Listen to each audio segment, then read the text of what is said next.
Hey there, lovely. I'm Annie Gishuru, racial equity coach for online business owners who want to build businesses that are racially equitable so they can be intentionally inclusive.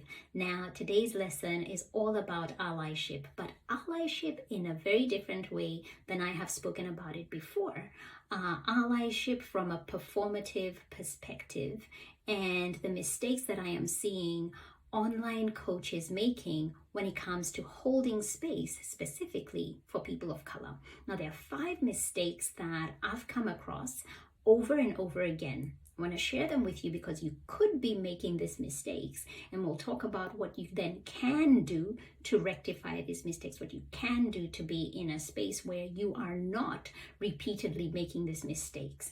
As coaches, we're space holders. People are trusting us with the things that we have brought into the space that you've created in order for you to help us move on to the next level and the next level. And so being aware of these mistakes is really crucial in helping you be a better space holder, be a better coach. So mistake number 1 that I have been seeing is supporting people of color without acknowledging the racial or cultural differences that exist between you two. So whether you're holding space on a one-to-one basis or you're holding space in a group dynamic, it is very likely that you will get to a point where issues to do with mindset will get into the way.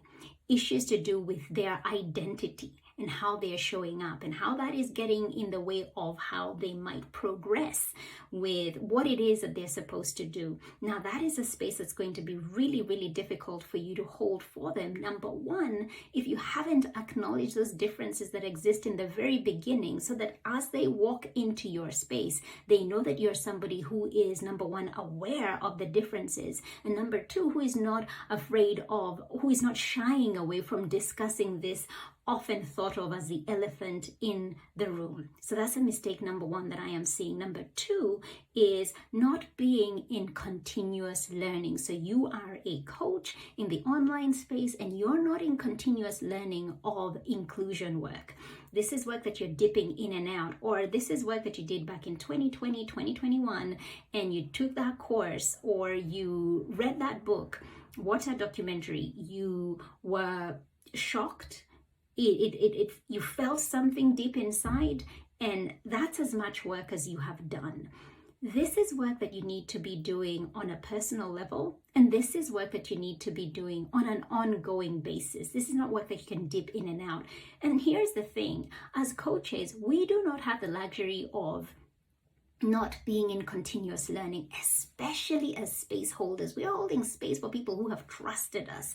And so we need to be in continuous learning, particularly when it comes to matters to do with our coaching abilities, how we hold space, and when it comes to inclusion work and allowing people who come from different backgrounds than us, people who are racially different from us, to feel a sense of welcome, to feel seen, to feel heard, to feel like they are included, and you had them in mind when you created the offer that you have.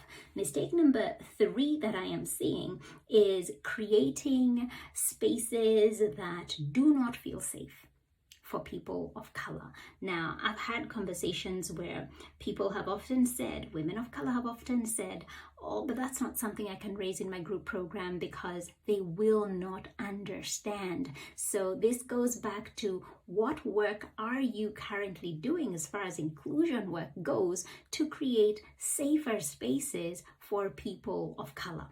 Mistake number 4, virtue signaling. When you come across as this person who is doing the work, or when you see a tragedy or something has hit the headlines and you're sharing about it and you're talking about how terrible it is, and whilst there is space to do that, it's not genuine.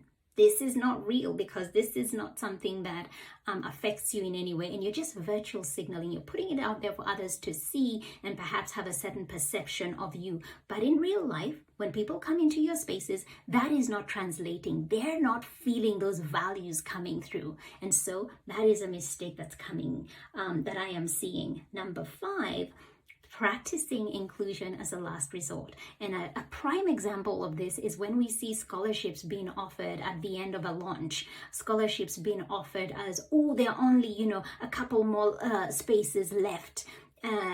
This is a practice that I have had many conversations with people who are scholarship recipients or who have applied for scholarships, where they feel like it is quite demeaning. They're an afterthought, and it impacts how they show up in your program. It impacts how they show up with the work that you do together, because it makes them feel as though they are less than the others who came and potentially paid full price. All right, so those are 5 mistakes that I am seeing coaches making in the online space when it comes to allyship. Now, in order to talk about what you then can do, sign up to my newsletter.